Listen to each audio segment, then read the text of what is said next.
InnerQuest explores various pathways through which you can connect with the infinite wisdom of the universe and apply it to personal, professional, and spiritual growth. This program, featuring accomplished practitioners, educators, and authors, is provided by Infinity Foundation, an innovative center for holistic studies and research. We invite you to share this journey with us.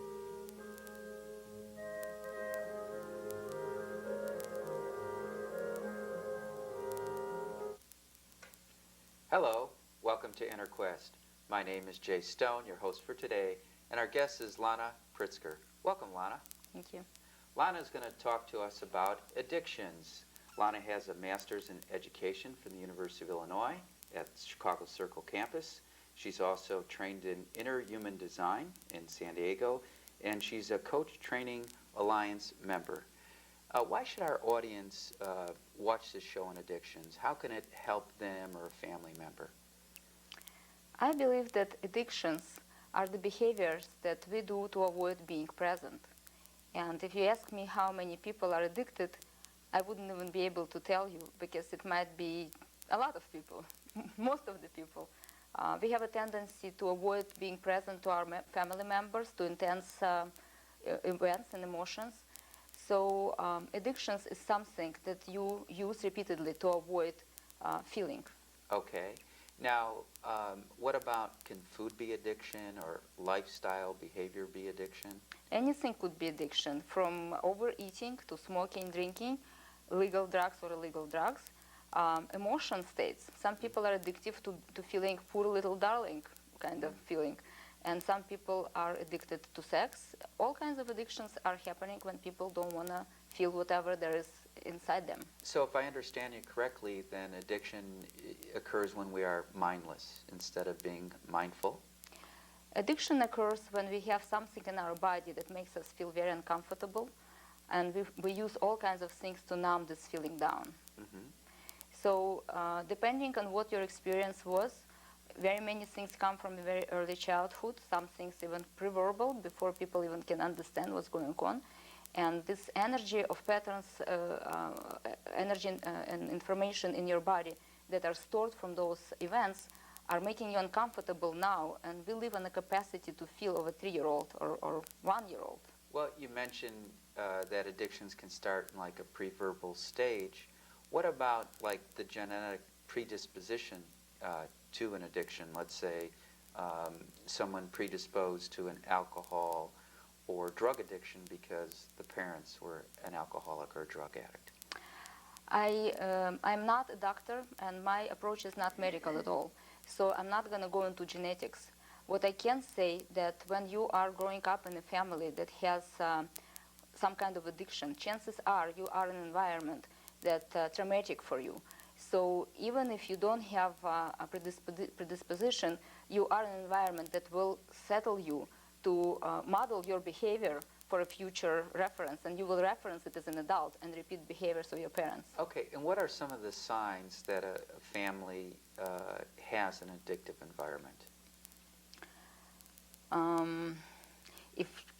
If there are people who repeatedly do the same thing that they don't like doing and want to get rid of it and they can't stop, if they're stuck in some patterns that are not serving them and they're still continue doing them, if they're in denial, if they're saying, oh no, I'll just have it this time and not next time, and then the next time it comes.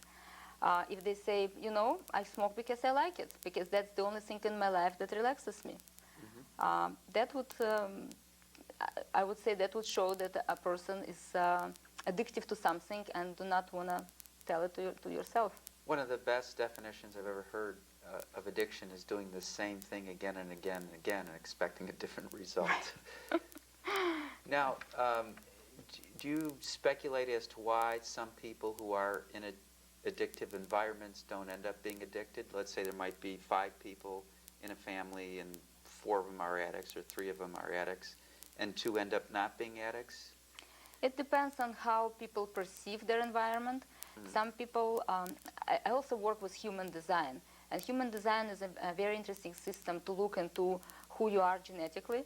And it has a graphic representation of what actually is activated in your body by energetic environments and environments at the time you were born. So some people have a stronger defined centers, energetic centers, so they have their own information and they could hold their energy to themselves. Some people have open centers, and these centers pick up the conditions from the environment and they make it their own. So, for example, some people have open emotional center, and when that happens, they pick up emotions from everybody around them, and they think that this is their emotion. So if somebody goes through the wave that is like low wave, they will pick it up and multiply it many times. So in their body, this energy becomes such strong that they don't know how to deal with that. And they will look for something to numb it down. So they're not even conscious of them picking up the negative or addictive energy. Kind of like a cell phone towers. You know, we use our cell phones. The signal goes from our cell phone to the tower, and the tower is a repeater that sends it to the next cell phone tower and on to the next cell phone. Exactly. Yeah. Unless you know what's going on, it's very hard to notice that, because it becomes, from early childhood, it becomes a part of you. People identify with it so much that having addiction out of their body always makes them feel like some very important part of them is going to be lost. Well, it seems our country is getting heavier and more obese. Do you have any recommendations for any of our audience who may be struggling with an addiction to food? I would say that there are a few factors to this, of course, and we know that additives in the food and the way the food is combined and the amount of food that is eaten is, of course, a big factor to it. But I would also look into what drives this need to eat and overeat. Because very often, if people would not succumb to this behavior, if they would just stay and not go for the food, they would feel this very uncomfortable feeling coming up.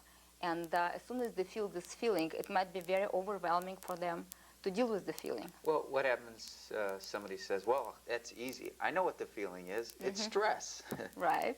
And so that's the feeling that's driving the person to overeat. Then what do you do? I wouldn't say the stress is the only feeling. Every feeling has, like, you would know if you worry about money or if you're fearful of a dog. You have a different feeling in your body, different sensation. So all kinds of sensations have their own wave pattern. And what I actually do in my life, I help people to get rid of these energetic signatures of all kinds of events and stories they created around it. And this is, by the way, the machine I'm working with. But you can also deal with it on your own if you bring your attention to the core of this feeling, to the center of the sensation in your body. Then you will be able to resolve and complete the feeling inside your body. And if you do it enough times, chances are you will dissolve the sensation, and it's not going to be uncomfortable again. Now, would you consider the type of work you're doing as part of like energy medicine? It's energy, it's not medicine. Okay. I teach people how to feel. I teach people how to feel fully in the moment.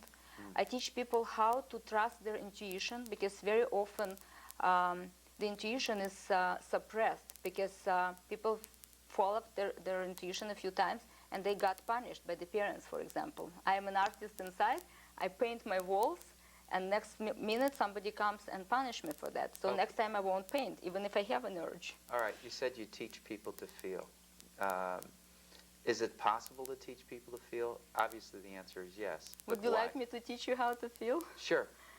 Is there anything that bothers you, anything that recently happened that still has a charge in your body? Well, about an hour ago I read an email. One of my clients passed away, and the last thing she read and the last thing she heard was some meditation or prayers that I had written that her family member had read to her while she was dying. So that upset me greatly before coming to the studio today. So when you say it upset me, do you still feel the upset? Oh, I feel tremendous sadness.